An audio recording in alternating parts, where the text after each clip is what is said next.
자, 이번에는 다양한 분야에서 활약하는 여성들을 만나보는 초대석 시간입니다. 금요일마다 많은 분들이 기다리시는 그런 시간인데요. 세계 어느 나라든 요즘에는 뭐 비행기만 타면 쉽게 갔다 올 수가 있고 인터넷으로는 뭐 어느 나라 분들이든 함께 대화하면서 뭐 이야기도 공유하고 또 마음도 나눌 수 있는 게 바로 요즘 시대가 아닌가 하는 그런 생각이 듭니다. 국경이라는 말이 이제 예전과 달리 좀 의미가 퇴색돼가는 좀 희미해지고 있는 그런 시대가 아닐까 싶은데요. 물론 최근 들어서는 코로나19 방역 문제로 국경이 다시 조금 뚜렷해졌다 이렇게 볼 수도 있겠죠. 어쨌든 지구촌 시대에 국경이라는 말이 희미해지기 훨씬 전부터 세계 곳곳을 넘나들면서 인도주의적인 의료 구호 활동을 펼쳐온 단체가 있어서 오늘 국경 없는 의사회 아마 많은 분들이 들어보셨을 것 같아요. 오늘은 국경 없는 의사회에서 활동하는 의사 한 분을 저희가 스튜디오에 모셔봤습니다. 이효민 활동가 자리해 주셨습니다. 어서 오십시오. 네, 안녕하세요. 네, 안녕하세요. 안녕하세요. 자, 그리고 이 시간 늘 함께해 주시는 개그도 하고 서평도 하고 이분이야말로 경계나 국경이 없어요. 아무데나 다니세요. 남정미 씨 어서 오세요. 안녕하세요. 반갑습니다. 코미디하는 남정미입니다. 네. 남정미 씨도 국경 없는 의사회 들어보셨어요? 예, 전 사실 후원을 하고 있습니다. 아, 역시 여기서 후원자가 나오는군요. 네. 그래서 이효민 활동가께서 저를 보고 이제 후원하고 있습니다. 깍듯이 약간 인사를 해주셔서 너무 약간 가비된 느낌으로. 근데 국경 없는 의사회라는 거 네. 처음엔 잘 몰랐는데요. 네. 저도 이것저것 막 보다 보니까 우리 또한 못 살았을 때 많은 그렇죠. 분들이 지원을 받고 네, 우리나라가 이렇게 그렇죠. 컸잖아요. 되게 좋은 활동을 하고 계시다라는 생각이 들었어요. 아니 후원자니까 좀 아시겠네요. 어떤 현장을 주로 가시던가요? 이번에 발행된 보고서가 보고서에 저에게 또 따르면? 보고를 하시려고 또 우편으로 주셨더라고요. 네. 뭐 파키스탄이나 방글라데시, 이라크에 있는 그 이제 난민들이나 혹은 아이들이 힘든 아이들을 맞아요. 어떻게 키트 진단 키트 같은 것도 그 출산 키트도 전해주기도 하고 이런 것들이 적혀 있더라고요. 예. 봤을 때 제가 생각했을 때는 지원을 받아야 하는 국가에 가서 네. 이런 의료 활동을 활동을 펼친다고 하잖아요. 알고 있는데 그게 맞나요? 네. 뭐 기본적으로는 거기 현장 가서 일을 하고요. 네. 뭐 저도 그렇게 했고, 그게 뭐 이렇게 의료 도움이 필요한데 적절하게 제공이 안 되는 현장들이 있잖아요. 뭐 그렇죠. 전염병이 갑자기 확 창궐을 한다던가, 아니면 뭐 자연재해가 갑자기 들이닥친다던가. 계속 전쟁과 분쟁 중에 있다던가 아니면은 여러 이유로 의료 소외 지역의 사각지대에서 이제 고통받고 계신 분들이라든가 그래서 그런 곳에 이제 현장에 직접 가서 필요한 의료 서비스를 제공을 하고 그다음에 또 다른 국외업무사에서 중요하게 생각하는 다른 활동 중에 하나는 네. 현장의 상황, 이게 널리 알려지지 않은 그런 인도주의적 사각지대의 그런 상황을 보도라기보다는 증언을 활동을 해서 알리는 그런 역할도 또 단체에서 같이 중요하게 하고 여기고 계시는군요. 있는 기치 중에 하나입니다. 그렇군요. 그러면 이효민 선생님께서는 주로 가셔서 어떤 일을 하고 계세요? 예, 저는 마취과 의사니까 이제 수술을 하는 프로젝트에 가서 일을 하거든요. 그래서 수술을 하는 환자의 당연히 이제 가장 주요한 활동은 마취를 담당하는 거고 그렇죠.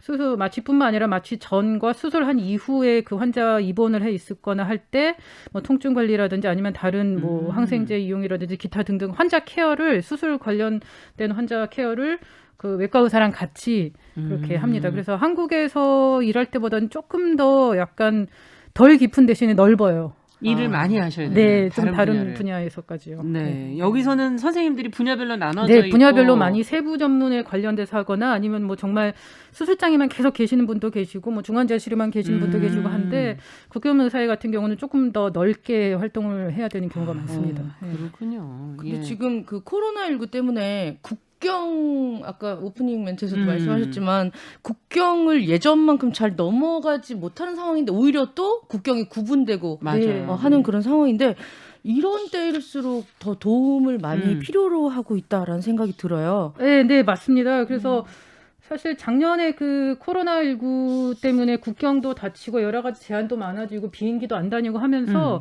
국경 없는 사회도 인력이랑 물자를 보내는데 굉장히 어려움을 많이 겪었어요.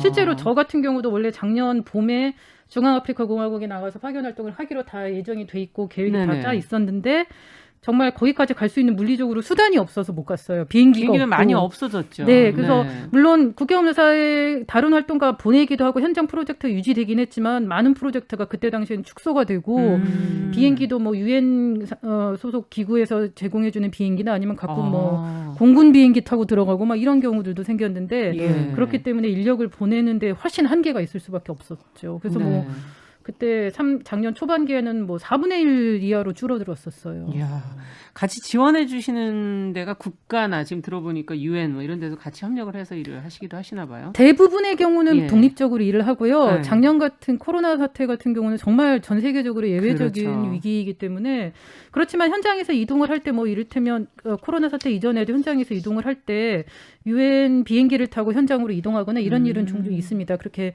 여러 가지 NGO들 이런 같이. 민간 단체들 다 해서 예. 이런 그 인도주의 단체들에 대해서 지원을 해주는 유엔 또 뭐 비행 관련이나 이런 거 단체도 예. 있고요. 그래서 서로 협력하면서 그 독립적으로 일을 하는 관계라고 보시면 근데 될 이런 것 같습니다. 전염병 사태에 못 나가신 경우는 이번이 처음이 아닐까 하는 생각도 들거든요. 이렇게 국경 없는 사회 같은 경우는 원래 나가기로 되어 있는데 현장 상황에 따라서 갑자기 막 취소가 되고 이런 일이 가끔 일어나기는 하거든요. 그렇지만 이런 전염병 사태 때문에는 정말 그 유례 없는 일이죠. 그렇죠. 선생님 그럼 활동을 뭐 어떻게 말씀드릴까? 의사 생활은 몇 년 하셨고 국경 없는 의사의 활동은 몇 년 한번 경력을 하신 거예요? 쭉 따져보시겠다 이런 얘기신가요? 네. 날카로운 눈으로. 네. 제가 인턴 레지던트 마치고 한번 따져보시는 오래돼가지고 2006년 초에 이제 전문의 자격증을 땄고 네네. 그 이후로도 이제 뭐 여기 대학병원들에서 뭐 임상 교수로 일을 하고 이렇게 하다가 2012년 2월에 첫 국경 없는 사회 활동 나이지리아로 떠났습니다. 그 이후로는 계속 이제 국경 없는 사회 활동하고 지금 8년이 넘으셨고 살았고요. 9년째 네. 지금 그렇죠. 그래서 작년에는 불행히도 그 활동을 못 나갔지만 재작년 가을까지 해서 11번의 미션을 이렇게 활동을 마쳤습니다. 11번. 어떤 현장들을 주로 갔다 오셨어요? 저는 수술이 필요한 현장들을 가니까 주로 많이 분쟁 지역이나 아니면 재해 지역이나 지역. 아니면은 소해 지역에서 수술 서비스를 제공하는 뭐 이런 데를 많이 갔고 다녀왔던 국가들은 뭐 나이지리아가 첫 그 저의 활동지였고 네네. 그 이후로 뭐 팔레스타인 가자 지구라든지 파키스탄이나 아니면은 네. 예전에 2013년에 필리핀에 태풍 하이엔으로 크게 피해를 받았을 때 그때 필리핀 재구호 활동도 갔다 왔고 뭐 중앙아프리카 공화국, 콩고 민주공화국, 라이베리아 뭐 이런 곳에 다녀왔었습니다. 네. 지금까지. 지금 아니, 다 들어보니까 참 열악하고 위험할 것 위험한 지역들. 네. 좀 분쟁 지역들이 좀 있기 때문에 그런 경우에는 안전 수칙이 굉장히 엄격하긴 합니다.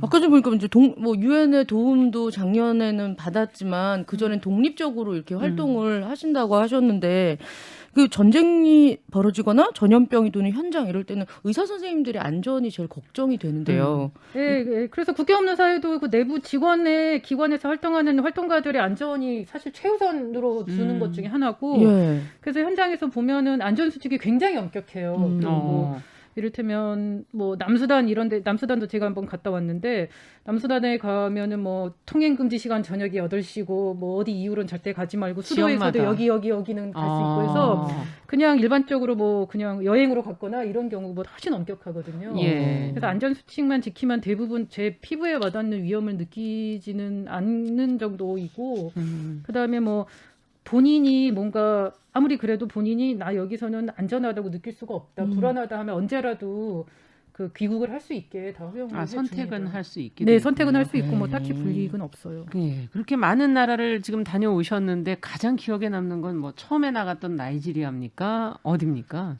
나이지리아도 굉장히 이제 첫 활동지니까 예. 활동 그 기억이 많이 남지만 거기보다는 약간 강렬하게 기억이 남아 있는 곳은 2014년에 제가 남수단에 갔을 때인데요. 왜냐하면 그래서 남수단 얘기를 해주셨군요. 예, 네. 그래서 왜냐하면 그때 상황이 좀 굉장히 많이 안 좋았었습니다. 분쟁이 그때 상당히 심한 곳에 가까운 지역에 갔었고 원래 국경 없는 사회는 대체로 자체 숙소와 자체 그 의료 뭐 클리닉이나 아니면 의료 진료소를 두고 아니면 병원하고 협력을 하고 이런 식으로 해서 활동을 하는데 그때는 치안 상태가 너무 안 좋아서 유엔 군사기지 안으로 들어가서 거기서 머물면서 일을 했었어요. 그래서 유엔 군사기지 안에 저희가 그 기지라고 해야 되나 그거를 두고 기반을 두고 유엔 그 안에 그 난민 그 실향민 보호소가 또 있거든요. 예. 그 보호소 안에 있는 실향민들을 대상으로도 진료를 하고 그 치안 상황이 괜찮은 때에는 그 군사기지 밖으로 나가서 그 시내라고 해야 되나 그 시내에 있는 다른 공립병원에 가서도 수술 프로젝트도 하고 이랬었는데 그때는 정말 그 총소리와 폭탄 소리를 들으면서 들으면서. 했기 때문에 좀 야, 대단하시네요. 기억이 많이 남았었습니다. 네. 그게 흔한 현장은 아닌데 예, 그런 적도 있었다. 네, 그런 그게 적이 가장 있었기 기억에 남는 때문에 일이. 어쩔 수 없이 기억에 남아 있습니다. 네. 아, 근데 참 어떻게 이런 선택을 하게 됐을까가 지금 참 궁금해졌어요. 예. 앞서도 뭐 대학병원에서 또 교수로도 활동을 하셨다는 얘기도 해주셨는데 그러다가 무슨 계기가 있어서 갑자기 이렇게 나가시게 됐을까? 이게 제가 이렇게 뭐 인터뷰나 이런 일을 하게 되면 항상 받는 많이. 질문인데요. 무슨 계기로 그렇게 관두고 나가셨냐는데 정말 죄송하게도 참 재미가 없겠지만 특별한 계기가 없어요. 특별한 계기가 있는 건 아니고 제가 대학병원에서 이렇게 근무를 하다 보니까 저는 딱히 교수에 맞는 사람이 아닌 것 같더라고요. 뭐 연구를 잘하는 사람도 아니고 뭐 연구나 뭐 교육이나 이런 거에 딱히 제가 열정이나 뭐 재능이 있는 것도 아니고 네. 이런 사람이 교수로 있으면 안 될 것 같더라고요.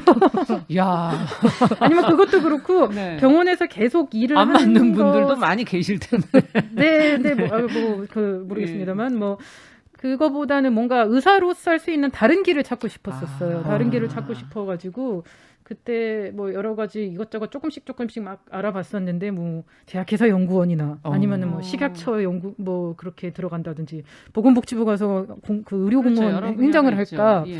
뭐 그런 거 막 알아보다가 이제 눈에 띈 게 이 국경의사였거든요. 근데 바로 이걸 해보고 싶다 이런 생각이 드셨나요? 그때 이렇게 알아보는 여러 가지 중에 하나가 이제 NGO 단체도 있었기 때문에 NGO 단체들도 막 좀 찾아보다가 보니까 이게 저는 마취과 그때 전문의였으니까 예. 일반 의사로서 가서 일반 진료도 할 수 있지만 그래도 10년 넘게 레전시 시절을 합치면 10년 넘게 마취과 의사로 일을 하고 있었는데 제가 가장 잘할 수 있는 일을 하고 싶잖아요. 그렇죠. 근데 수술 프로젝트라는 거는 운영을 하려면 어느 정도 기구와 노하우와 뭐 시설과 이런 게 필요하기 때문에 수술 프로젝트를 활발하게 운영을 하는 NGO가 별로 없어요. 많지가 않아요.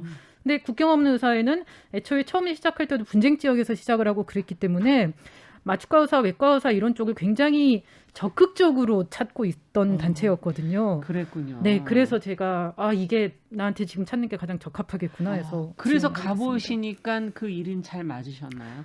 이게 저도 첫 활동을 나가기 전까지는 확신이 없었죠, 당연히. 그렇죠. 그 해본 아프리카 자체를 가본 적도 없고 뭐 관광이든 여행이든 간에 이런 일이 저한테 맞을지도 뭐 확신도 없고 했는데 한 번 갔다 오고 두 번째 갔다 오고 하면서 점점 이제 조금 더 확신이 생겨서 지금까지 계속 하고 있습니다. 네. 아니 근데 분쟁 지역을 한번 갔다 오면 놀래서 이제 다시 한국에 들어오면 네. 여보세요 거기 일자리 제가 구합니다 이러고 한국에서 지금 있고 싶다 안전한 곳에 있고 싶다 이런 생각이 본능적으로 먼저 들 것 같은데 다시 또 나가셨어요?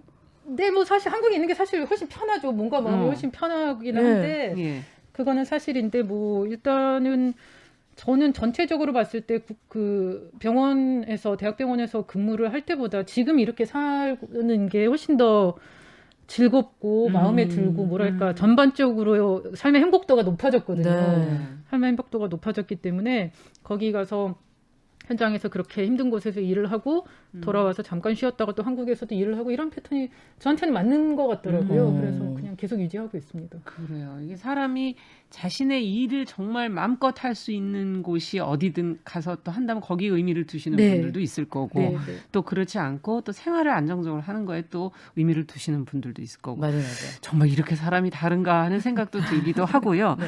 어쨌든 이 국경 없는 의사회는 그러면은 비용이랑 지금 들어보니까 수술도 해야 되고 환자 치료도 해야 되고 이 많은 비용을 어떻게들 다 마련하고 계실까? 기부를 통해서 하는 겁니까? 네, 그 국경업무사의 재정은 90% 이상이 다 민간 후원금으로 다 충당이 되고 있거든요. 네. 민간 후원금이고 제가 듣기로는 뭐 저도 제가 직접 후원금을 걷는 사람이 아니라서 제가 듣기로는 한국 사무소에서도 보면 대부분 이제 정기 후원자 비율이 가장 높아서 이런 민간 개개인 정기 후원자분들이 이렇게 우리 여기 계신 그렇죠. 선생님처럼 이런 분들이 한 분 한 분이 모여서 네. 이렇게 민간 정기 후원금으로 대부분 경기 받습니다. 영향도 좀 받고 올해 좀 어려웠잖아요, 작년에. 네. 이제 작년에 원래 이렇게 어려워서. 좀 내고 나면 네. 이제 알려주시는 그런 음. 전단지 같은 것들이 네. 오거든요. 거기에 여기 역시 후원자가 좀 아시는군요. 예, 이번에 보면 이제 그 후원이 십실반 이렇게 감사한 뜻이 모이면 전 세계 63개국에서 코로나19 대응을 위해 250개 프로젝트를 이 돈으로 진행하고 있습니다. 네. 또 740여 개의 병원 및 의료시설이 코로나19를 위한 의료적 지원 혹은 환자 진료를 위해 치료를 위해 진행하고 있고 227만여 개의 마스크와 같은 위생용품 및 그것도 보호장구도 필요했겠죠. 배부했습니다. 이렇게 와, 어떻게 진행되고 있는지 네. 얘기가 오니까 좋더라고요. 아 예. 역시 후원님 저보다 훨씬 더 네. 예. 전반적인 내용을 잘 읽어주셨어요. 남정미 씨께서. 근데 참 이렇게 국경 없는 의사회에서 앞서 얘기 하셨던 것보다 훨씬 한 분이 아니니까 네. 역시 전체에서는 네. 나가는 나라의 숫자랑 네. 그동안 해온 활동들이 어마어마한 양이구나라는 네, 걸 네. 이제 느낄 수 있었어요. 근데 이것도 사실은 원하는 것에 비해서는 너무나 이제 작은 것을 나가는 걸 거 아니에요. 다 나가줄 수는 없기 때문에. 그렇죠. 예. 그러다 보면 우선순위를 정해야 될 거고. 네. 먼저 치료를 음. 하는 그런 순위가 있나요? 그래서 국경 없는 사회가 어느 한 지역에서 활동을 하겠다, 프로젝트를 새로 열겠다라고 한다면 일단 그 처음에 어세스를 그 평가를 하는 팀이 들어가서 이 지역에서 어떤 의료 서비스가 지금 필요한지를 먼저 그 보시고. 그 평가를 해요. 사전 네. 답사 같은 네. 거를 해요. 그래서 그래서 뭐 어떤 지역, 물론 당연히 그런 소외 지역 같은 거 대부분의 의료 서비스가 다 우리나라 전반적으로 다 그 떨어지긴 하는데 그래도 그 안에서 이를테면 뭐 외상은 그래도 뭐 다른 유엔 병원에서 들어와서 또 어느 정도 해주는데. 담당을 하고 있더라. 네. 그러면 이제 외상 말고 다른 분야를 우리는 또 지원을 하는 거죠. 그런 식으로 필요한 그 환자 대상을 정하고 그 기반에 그 평가에 기반을 해서 이제 프로젝트를 오픈을 하고 환자를 모읍니다. 그래서 예를 들면 제가 첫 미션으로 나갔던 첫 활동으로 나갔던 나이지리아 같은 경우는 모성 관리를 하는 그 모성 관리. 프로젝트였거든요. 예. 그래서 임신한 산모들 임신 출산 관리하고 음. 임신 출산에서 이제 그 부작용이 아니라 합병증이 동반한 난산이나 뭐 여러 가지가 상황에서는 또 제왕절개도 해야 되고 네네. 뭐 다른 상황 또 임신 출산 이후에 생긴 부작용으로 뭐 이렇게 누궁이 생기는 경우가 있거든요. 질과 그 다른 장기 사이에. 네. 그런 뭐 그거를 치료도 하고 이렇게 그런 관련해서 한 환자들 치료를 하는 프로젝트였고 재작년에 나갔던 라이베리아 같은 경우는 이제 소아 환자 수술하는 프로젝트였고 아이들. 네. 네. 그래서 그런 식으로 프로젝트마다 해당하는 뭐라고 해야 되지? 기준이 있어요. 그렇군요. 네. 근데 이제 이번에 코로나19를 겪으면서도 저희가 이제 많이 보도했던 내용들이 취약계층이 더 힘들어지는 이런 네. 재난의 상황에서 네네. 그렇다면 구호 현장을 많이 가보셨을 테니까 정말 그 말을 실감하시는지 어떤 것들을 보고 느끼셨는지도 상당히 궁금해요. 그렇죠. 뭐 언뜻 생각하기엔 재난이 닥치면 뭐 부자나 가난한 사람이나 뭐 지진 나면 누구나 다 위험한 거 아니냐 이렇게 생각할 수 있지만 그게 똑같은 위기가 닥쳤을 때 더 큰 피해를 입는 건 당연히 취약계층과 소외계층일 수밖에 없습니다. 뭐 당장에 쉽게 생각할 수 있는 게 우리나라 같은 경우도 매년 여름에 이제 태풍이나 홍수 피해가 자주 있잖아요. 네. 그런 경우 홍수 피해를 더 심하게 입는 곳은 주거가 그렇게 튼튼하지 않고 그다지 잘 정비되지 않은 곳에 있는 그런 취약계층들이 취약계층. 예. 훨씬 더 큰 피해를 입게 됩니다. 예. 마찬가지로 전쟁이나 재난이나 이런 게 닥쳤을 때에도 이게 쉽게 피난을 가지 못하고 쉽게 정보를 얻지 못하고 하는 그런 소외된 계층들이 훨씬 더 큰 피해를 입게 됩니다. 그리고 뭐 그렇게 건강상 피해를 입었을 때 그걸 또 치료를 받으러 의료를 접근하는 것도 도시에 사는 좀 더 경제적으로 여유가 있는 사람들과 그렇지 않은 사람들 사이에는 엄청나게 큰 차이가 있기 때문에 재난은 평등하지가 않습니다.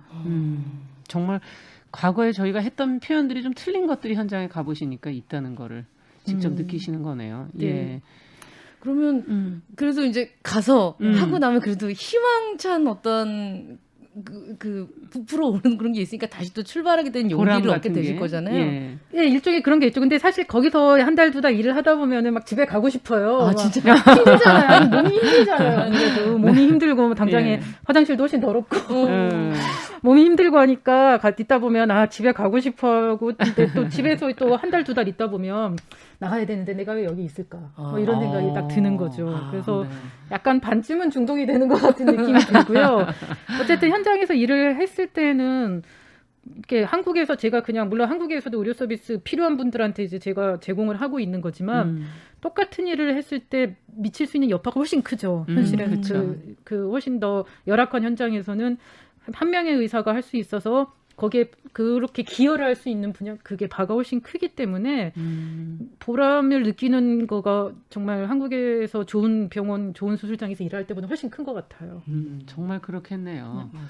네, 도움의 손길이 필요하고 위험한 현장에 이제 직접 나가서 활동하시는 분으로서 네. 나는 이런 분들은 여기에 적합하다 이런 현장에 여러분 같이 해요. 네. 아, 네. 좀 그런 이런 분들이 느낌? 어떤 분들인지 저희도 좀 알았으면 좋겠네요.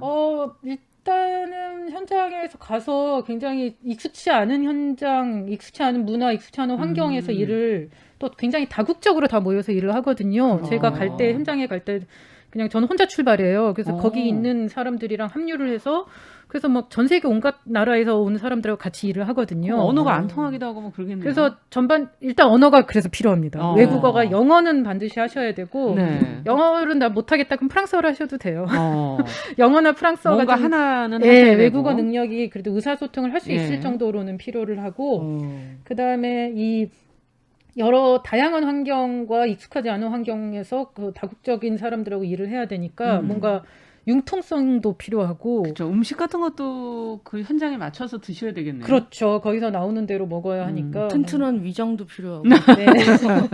그리고 아무래도 좀 이렇게 유동성이 있고 적응력이 좋고 좀 성실하신 분이 가장 큰 것 같습니다. 뭐 더불어 똑똑하시면 좋겠지만 그건 별로 그러니까 일단은 그 구호 활동을 하려면 뭐 의대라든가 간호대라든가 네. 이렇게 그 전문 교육을 받는 사람에 한해서인가요? 아니요. 국경 없는 사회 같은 경우는 이름이 국경 없는 의사회여서 의사나 간호사만 일하는 거 아니냐고 하는데 네. 전반적으로 보면은 그 인력의 한 반 가까이가 비의료인이거든요. 아, 그래요. 왜냐하면- 이거는 또 몰랐던 얘기네요. 네, 현장에 예. 딱 가서 일을 할 때 뭐 물론 저나 간호사 선생님이나 약사 선생님이나 이런 의료 관련 분들이 또 환자를 필요하지만. 직접적으로 필요를 하지만 거기서 저희가 묵을 수 있는 숙소나 병원 안에 물도 있어야 되고 전기도 그렇죠. 있어야 되고 그죠, 그죠. 예. 화장실도 필요하고 이러는데 아. 의사들은 그런 관련해서 할 줄 아는 게 없거든요. 그리고 네. 뭐 현장 인력도 고용을 하기 때문에 인력 관리를 해주시는 행정가분들도 필요합니다. 그래서 네. 비의료인들도 굉장히 많아요. 그렇군요. 이건 많은 분들이 또 참여하실 수 있겠구나 하는 생각도 들면서 자, 코로나19 상황으로 우리가 좀 이야기를 마무리해 보도록 하죠. 시간이 이제 다 돼가니까. 네. 백신 접종이 지금 세계 각국에서 시작이 되고 있고 국경 없는 의사회는 이거를 공공재로 보급해야 된다는 목소리를 내고 계시더라고요. 네, 네. 이거에 관련된 입장을 좀 설명해 주시죠. 국경 없는 사회 같은 경우는 코로나19 백신 이전에도 이런 의약품에 대한 접근성 강화 캠페인을 계속 해왔거든요. 네. 이런 취약계층과 그 저소득 국가에서도 제대로 보급이 돼야 되니까요. 의약품은. 그렇죠. 그런 취지의 연장으로 코로나 백신에도 19 백신에도 똑같이 그 적용을 해야 되어야 된다라고 얘기를 하고 특히나 더 코로나19 백신 같은 경우는 이 백신 개발에 공적 자금이 엄청나게 투입이 됐어요. 네. 공적 자금은 단지 그 백신 회사의 개인 돈으로 되는 게 아니거든요. 그럼요. 그래서 모더나 백신 같은 경우도 미국 정부 25억 달러쯤 그렇죠. 들어가고 옥스퍼드 아스트라제네카는 100% 공적 자금이거든요. 아. 그래서 이런 공적 자금이 투입된 백신이기 때문에 이 백신의 혜택을 모든 사람들이 골고루 받을 수 있어야 된다라고 저희가 주장을 하는 겁니다. 그러면 그 관련된 활동도 계속 계획하고 계십니까? 그 코로나19 백신 같은 거 있잖아요. 백신 공급 자체가 지금 뭐 다 안 됐기 때문에 네. 저희가 백신 접종 활동을 시작을 하거나 구체적인 계획이 아직 있지는 않거든요. 그렇지만 일단 지금 백신 공급이 저소득 국가에도 전 세계적으로도 다 공급이 돼야 된다고 지금 캠페인부터 시작을 해서 저희가 백신에 그 접근을 할 수 있게 되면은 당연히 네. 그 예방 접종 사업도 시작을 할 걸로 생각을 하고 있습니다. 그렇지만 아직 구체적인 계획은 없습니다. 네, 앞으로도 또 열심히 활동해 주시기를 바라면서 후원자로서 네. 뭐 당부 말씀이 있으시다면 일단 5만 원 후원으로 150명의 아이들에게 홍역 백신을 제공할 수 있고요. 10만 원 후원으로 자연재해 분쟁 입은 그 긴급 구호 키트를 40개를 줄 수 있고 네. 20만 원 후원으로 산모와 신생아를 위한 안전한 출산을 위한 가위, 멸균, 도구 등이 포함된 12개 출산 키트가 지원될 수 있다고 합니다. 마음을 좀 모아주셨으면 좋겠습니다. 이야, 단체에서 나오신 분들 저보다 훨씬 같이 손잡고 이제 가는 거 아니에요? 이현희 선생님하고 같이? 네. 자, 시간상 저희가 오늘은 여기까지 이야기 듣도록 하고요. 앞으로도 계속 이 국경 없이 힘든 분들을 위해서 많이 활동해 주시기를 당부 말씀드리겠습니다. 오늘 어려운 걸음 해주셔서 감사합니다. 네, 감사합니다. 네, 금요 초대석 국경 없는 의사회 이효민 활동가와 함께했습니다. 후원자인 남정미 씨와도 함께했습니다. 감사합니다. 고맙습니다. 네.